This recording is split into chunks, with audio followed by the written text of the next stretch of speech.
বরখোলা প্রাথমিক স্বাস্থ্য কেন্দ্র স্থানান্তরের প্রতিবাদে উত্তাল বরখোলা তেমাথা।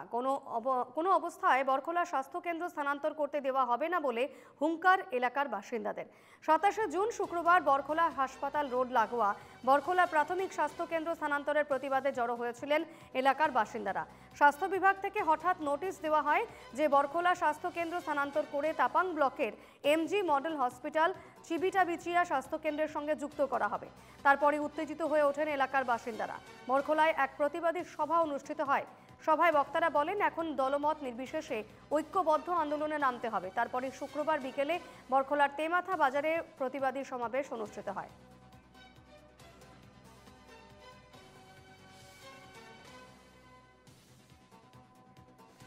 বিস্তারিত জেনে নেব, টেলিফোনে রয়েছেন প্রতিনিধি পাপলু দাস। পাপলু, এই যে স্বাস্থ্য কেন্দ্র সেটি স্থানান্তরের প্রতিবাদ জানিয়েছিলেন এলাকাবাসী, কি জানা যাচ্ছে সে বিষয়ে? এই যে হাসপাতাল যেটা বরখোলার প্রাথমিক স্বাস্থ্য কেন্দ্র যেটা, এটা গোটা এলাকার একটা লাইফ সাপোর্ট বলা যায়। কারণ আমরা ভৌগোলিক ভাবে যদি দেখি, এই মুহূর্তে ডিলিমিটেশন হওয়ার পর গোটা বরখোলা কনস্টিটিউয়েন্সির দক্ষিণ প্রান্ত থেকে উত্তর প্রান্তের ডিস্টেন্স প্রায় 100 কিলোমিটারের মতো এক প্রান্ত, এবং চিবিটাবিচিয়া যে এলাকাটা রয়েছে সেই এলাকাটা থেকে বর্তমান বরখোলার যে হসপিটাল যেটা রয়েছে সেটার থেকে দূরত্ব প্রায় 50 থেকে 60 কিলোমিটারের মতো হবে। অপরদিকে আমরা যদি একদম উত্তর সীমান্ত থেকে যদি আমরা এই এলাকার যারা মানুষ রয়েছেন তারা যদি এই হাসপাতালের কোনো ধরনের সুবিধা নিতে হয় তাহলে তাদেরকে ছুটে যেতে হবে প্রায় 70 থেকে 80 কিলোমিটার দূরত্বে, এবং সেখানে ভৌগোলিক একটা মারাত্মক সমস্যা রয়েছে। মধ্য দিয়ে চলে গেছে বরাক নদীর শিলচর ডিঙিয়ে, অর্থাৎ ডিমা হাসাও জেলা সীমান্ত থেকে কারোর যদি মারা যায়, তার বা কারোর যদি জন্ম হয়, বার্থ সার্টিফিকেট ডেথ সার্টিফিকেট দিতে হলে তাকে চিবিটাবিচিয়া এলাকা অর্থাৎ 70 থেকে 80 কিলোমিটার দূরত্বে যেতে হয়। গোটা এই পরিস্থিতিকে কেন্দ্র করে বর্তমানে গোটা তীব্র ক্ষোভের একটা তীব্র ক্ষোভ বইছে গোটা এলাকা জুড়ে। কারণ এই যে হাসপাতাল যেটা গোটা এই এলাকার অর্থাৎ পুরানো বরখোলা কনস্টিটিউয়েন্সি যেটা ছিল, সেই পুরানো বরখোলা কনস্টিটিউয়েন্সির একমাত্র প্রায় বড় হাসপাতাল ছিল এটা, এবং সেখানে স্বাস্থ্য পরিষেবা নিতে মানুষ সেখানে উপস্থিত হতেন, রয়েছিল বিভিন্ন ধরনের সুযোগ সুবিধা। কিন্তু এই অবস্থায় হঠাৎ করে দুম করে স্থানীয় জনপ্রতিনিধি যারা আছেন তাদেরকে বা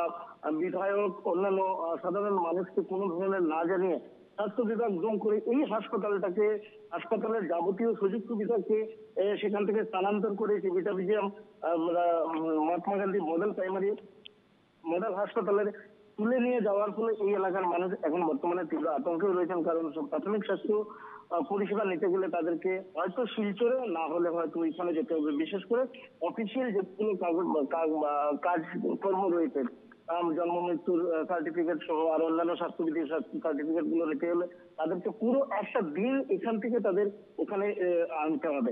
ফলে দেখতে পাচ্ছি আমরা যে মানুষের মধ্যে যে ক্ষোভ, সেই ক্ষোভটা দিন দিন তীব্রতর হচ্ছে, এবং গোটা এলাকার মানুষ স্বাস্থ্য পরিষেবা থেকে যেভাবে বঞ্চিত হবেন, পাশাপাশি তাদের সুযোগ সুবিধা বিভিন্ন ধরনের সুযোগ সুবিধা থেকেও বঞ্চিত হয়ে যাবেন।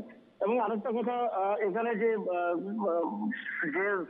সভাটা হয়েছিল সেই সভাতে আমরা দেখেছিলাম, পরবর্তীতে গতকালও এখানে আরো স্থানীয়ভাবে বিভিন্ন জায়গায় সেই সভা সমিতি হচ্ছে এই প্রতিবাদ জানিয়ে। তারা কোনোভাবেই তাদের একটাই দাবি, কোনো অবস্থায় এই হাসপাতালকে স্থানান্তর করা যাবে না।